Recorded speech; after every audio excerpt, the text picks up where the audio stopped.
O senador Lazier Martins concedeu uma entrevista ao programa Cruzando as Conversas da RDC-TV quando foi questionado sobre as manifestações que estão ocorrendo em todo o Brasil.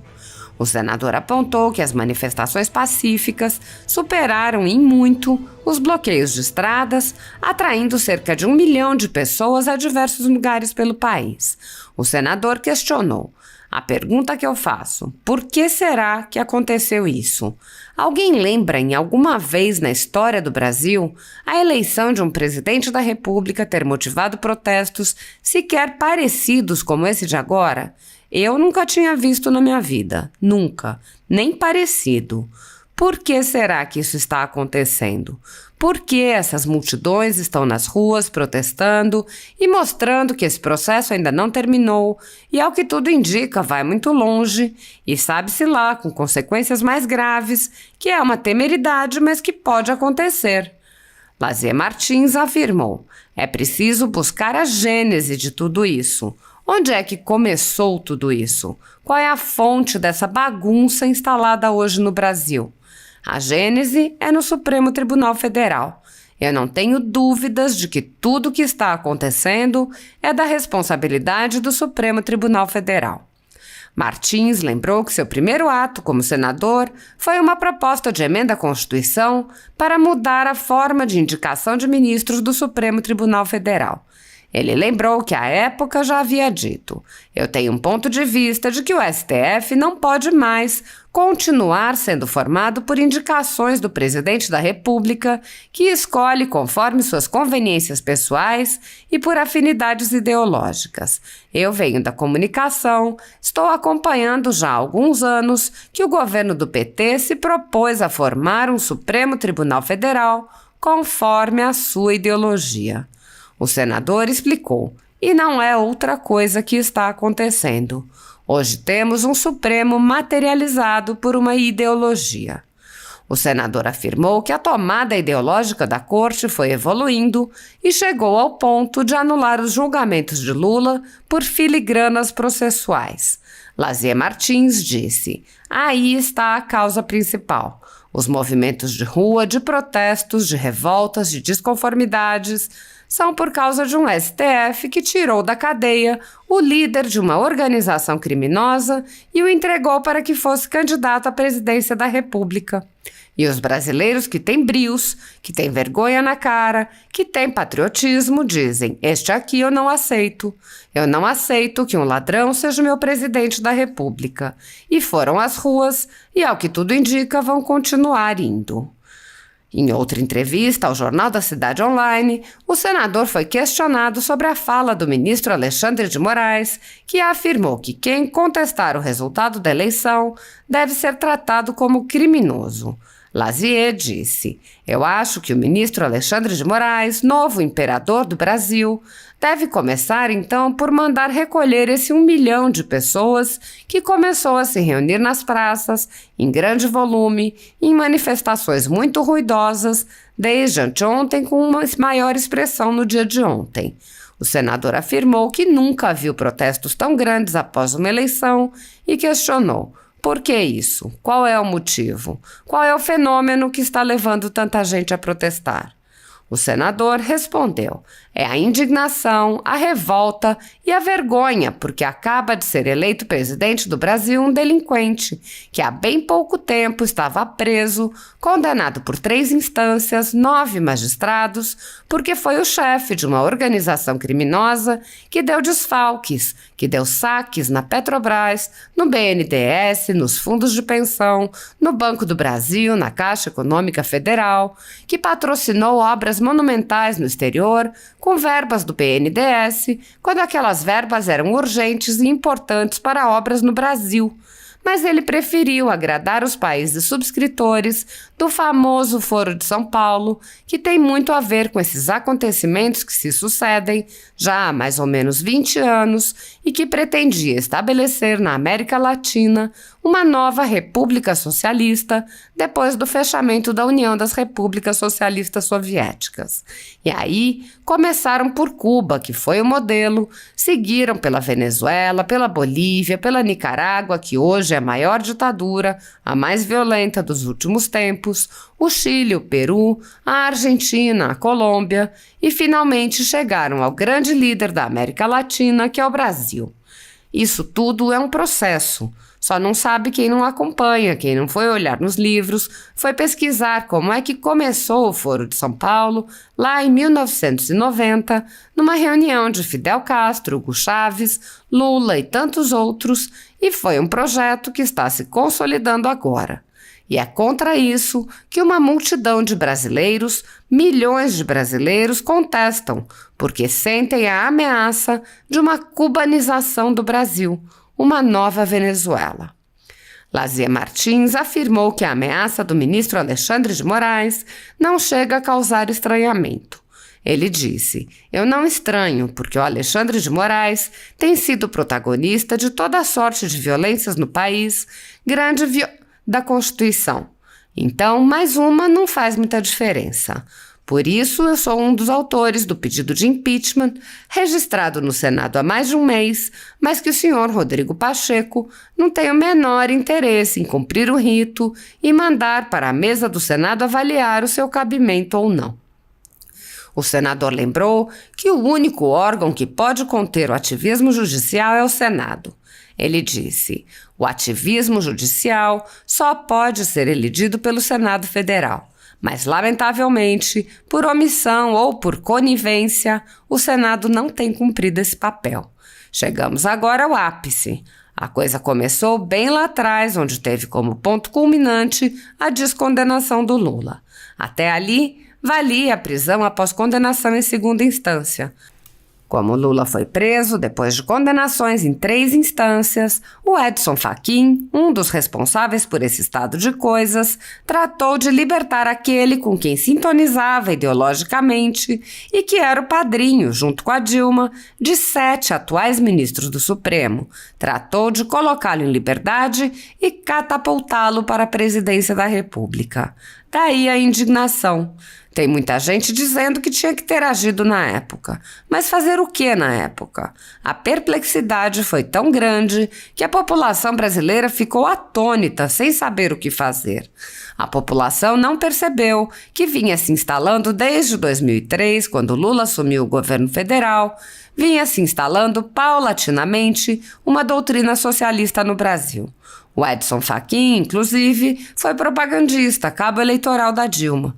E aí se consolidou com esses atos de agora. Esse conjunto de acontecimentos, esse caldo de agitação, de repulsa, é porque ninguém admite hoje que um condenado, que um usurpador dos recursos financeiros do Brasil, seja o presidente da República, ao mesmo tempo em que revolta, envergonha. O senador questionou a postura do TSE na condução das eleições, apontando: "Estamos vivendo há muito tempo uma escalada de atos, procedimentos tendenciosos objetivos no sentido de devolver o poder ao Lula, coisa que agora se consolida. E a população que não acompanha essas coisas, tem seus compromissos, seu trabalho, votou no Lula. E agora nós temos esse estado de coisas aí. Um presidente da República que não é aceito pela metade do Brasil e que, por outro lado, uma série de empresas de comunicação vem dando força ao eleito." Ele acrescentou: "O Alexandre de Moraes não tem o menor interesse em mandar investigar porque venceu o candidato deles. E aqueles que discordam não estão mais lá. O Marco Aurélio Mello, imagine um ex-ministro do Supremo, teve vedado um pronunciamento. Chega a esse ponto a censura violenta que está acontecendo no Brasil." Questionado sobre declarações de Lula e de sua equipe sobre as polícias, o Exército e alterações na Constituição, Lazier Martins disse: Isso é de chorar. Estou rindo, mas tenho vontade de chorar. Isso aí é a cubanização completa do país. É o que Chávez fez e Maduro seguiu na Venezuela. Esse é o roteiro que está se vislumbrando. Custo acreditar que já seja anunciado assim tão cedo. Pensei que ia acontecer em janeiro, fevereiro, mas se já está acontecendo, isso aí é uma provocação irresistível aos brasileiros de bem. Sobre a nova composição do Senado, Lazier Martins disse: os dois lados estão se mexendo, tanto o lado bolsonarista como o lado lulista. Do lado lulista, começaram os entendimentos, as negociações para fazer uma grande federação de partidos de centro, como chamariz para que venham integrar o governo Lula. Aí colocariam PSDB, PSD, até o meu Podemos está sendo cotado, mas eu não acredito que o Podemos vai aceitar essa vergonha. Se aceitar, eu vou ser o primeiro a sair do partido. Enquanto que o lado bolsonarista elegeu no mínimo 6 ex-ministros do governo Bolsonaro, mais aqueles que estão lá. O Senado Federal ficou muito reforçado por essa ala de centro-direita. Então, eu acho que haverá um Senado bem mais atuante do que aquele que vinha trabalhando até agora, que vem sendo omisso em quase tudo. Mas tenho percebido também que o presidente Pacheco já vem agindo nos bastidores na ambição de ser eleito novamente presidente do Senado. Aí sim fica tudo igual, não muda nada, e fica um terreno aberto ainda para as pretensões do Lula. O Pacheco gosta muito de poder. Em troca de poder, ele faz qualquer negócio com o Lula. O senador fez ainda duras críticas à velha imprensa por sua conivência com a censura. Inicialmente, ele apontou a existência do jornalismo chapa branca em favor de Lula. Ele disse: a crítica à comunicação vem de dois lados, os dois lamentáveis. De um lado, o jornalismo chapa branca, que é a grande imprensa brasileira dando apoio à eleição do Lula e gritando o dia inteiro que tem que valer a democracia e é ato antidemocrático fazer manifestações contra o Lula porque ele foi legitimamente eleito, esquecendo o passado. Porque ninguém deve esquecer qual é o motivo desta indignação dos milhares de brasileiros nas ruas. A indignação é por terem libertado Lula da cadeia, apesar de todos os crimes que cometeu, e trazê-lo para a presidência do Brasil. Isso é uma desonra para o Brasil e para os brios, para o amor próprio dos brasileiros. Esse é um lado. Lazier Martins enfatizou a censura que é imposta aos meios de comunicação. O senador lembrou o exemplo da Jovem Pan, afirmando que a emissora tinha como opções demitir jornalistas críticos a Lula ou fechar. Lazier Martins disse: ai de quem faça alguma crítica mais contundente. Corre riscos, porque a ditadura está implantada. Não se cumpre mais o artigo 5º da Constituição, que diz respeito à liberdade de expressão e liberdade de pensamento. Não se traz mais o Ministério Público para atuar nas ações, como manda a Constituição. O Alexandre de Moraes não deixa. Ele é polícia, é Ministério Público, é juiz, ele é vítima, ele é tudo. Não se cumpre o artigo 220 da Constituição, que fala na liberdade de imprensa. Quer dizer, a barafunda está instalada e quem mais sofre é a Constituição brasileira e a perplexidade dos brasileiros. Há 10 anos, a Folha Política atua noticiando fatos, discursos, argumentos e denúncias que são obliteradas pela velha imprensa. Nosso veículo de imprensa dá voz às vozes conservadoras, ao anticomunismo, à defesa dos direitos fundamentais e da liberdade de expressão e de imprensa, além de trazer ao público os vídeos dos pronunciamentos de autoridades para que o público possa formar sua própria opinião sobre o que foi dito e não precise depender de relatos de terceiros. Quem controla a informação, controla, em última instância, a realidade. Grupos monopolísticos e cartéis que se associam com o intuito de barrar informações contrárias ou inconvenientes, atuam em conluio com a finalidade de aniquilar qualquer mídia independente, eliminando o contraditório e a possibilidade de um debate público amplo, honesto, abrangendo todos os feixes e singularidades dos mais diversos espectros políticos. Controlando as informações, o cartel midiático brasileiro tenta excluir do debate e, em última instância, da vida pública, os conservadores e os veículos que dão voz a essas pessoas. A renda da Folha Política está sendo confiscada a mando do ministro Luiz Felipe Salomão, ex-corregedor do TSE, com respaldo e apoio de Luiz Roberto Barroso, Alexandre de Moraes e Edson Fachin. A decisão confisca, de forma indiscriminada, todas as receitas advindas do YouTube, indicando claramente que a intenção não é a de excluir conteúdos específicos, mas sim de calar o canal e eliminar a empresa. Há mais de 16 meses, toda a nossa renda é retida sem qualquer justificativa jurídica. O atual corregedor, Benedito Gonçalves, impôs novas restrições ao canal a pedido da coligação de esquerda que disputou a eleição. Se você apoia o trabalho da Folha Política e pode ajudar a evitar que o jornal seja fechado, doe por meio do Pix, cujo QR Code está visível na tela, ou por meio do código ajude@folhapolitica.org. Caso não utilize Pix, há a opção de transferência bancária para a conta da empresa Raposo Fernandes, disponível na descrição deste vídeo e no comentário fixado no topo. Há 10 anos, a Folha Política vem mostrando a realidade da política brasileira e quebrando barreiras do monopólio da informação. Com a sua ajuda, poderá se manter firme e continuar a exercer o seu trabalho. Pix ajude@folhapolitica.org. Olha, prezado senador Girão, senhores juristas, jornalistas, um ato como este agora precisa se multiplicar.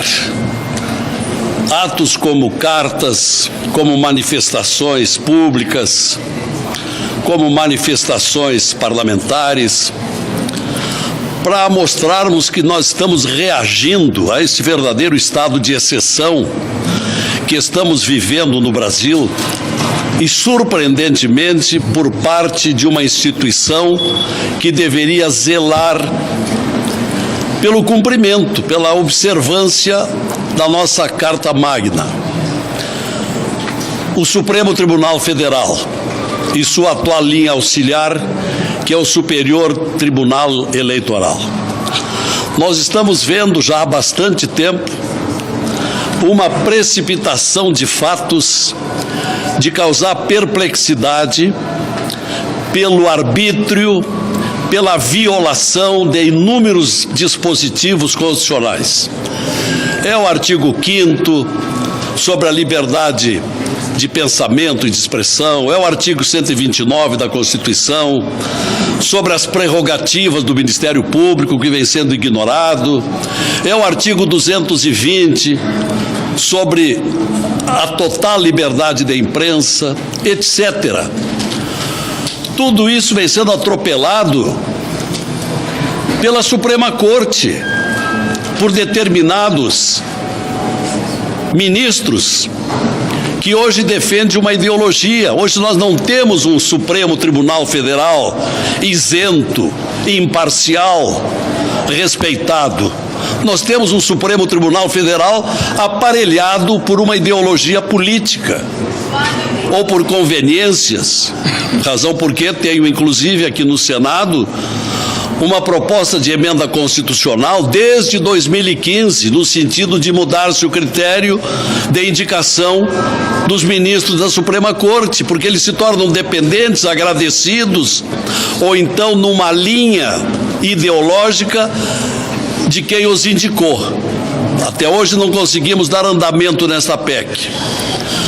Mas a verdade é que os últimos acontecimentos vêm se precipitando, ora censurando uma emissora de rádio tradicional, destemida como é a Jovem Pan, a Tribuna do Povo lá de Curitiba, o jornal Gazeta do Povo. Não, esse outro. Revista Oeste. A Revista Oeste. Enfim, e isto está avançando. Daqui a pouco atinge a todos os senhores que estão aqui representando a imprensa, que terão cerceadas as suas liberdades de noticiar e de criticar. Porque muitos dos nossos colegas, e falo aqui também como jornalista que fui por décadas, já vem sofrendo estas exorbitâncias do Poder Judiciário. E o pior de tudo é que o nosso Senado Federal se mantém inerte, omisso, como se nada estivesse acontecendo. Daqui a pouco eu vou para a tribuna verberar sobre isso, sobre essa inércia do Senado Federal. E os pedidos de impeachment daqueles que ferem a Constituição não andam, vão todos para a gaveta, sem ao menos ter uma instrução normal pelo rito que estabelece a Lei 1075 de 1950. Enfim, senhores, eu não estou dizendo aqui nenhuma novidade. O que eu estou dizendo aqui é do conhecimento de todos, ainda mais dos senhores jornalistas, parlamentares e, sobretudo, os juristas que aqui estão, sabem sobejamente disso que está acontecendo. Agora, o que não pode acontecer é que continuemos alienados, equidistantes, como se nada estivesse acontecendo. E é por isso que digo o que disse na abertura. Atos como este devem se disseminar e verberarmos cada vez mais forte contra o estado de coisas que estamos vivendo. É que, resumidamente, senador Girão, é o que eu gostaria de dizer e disse. Obrigado.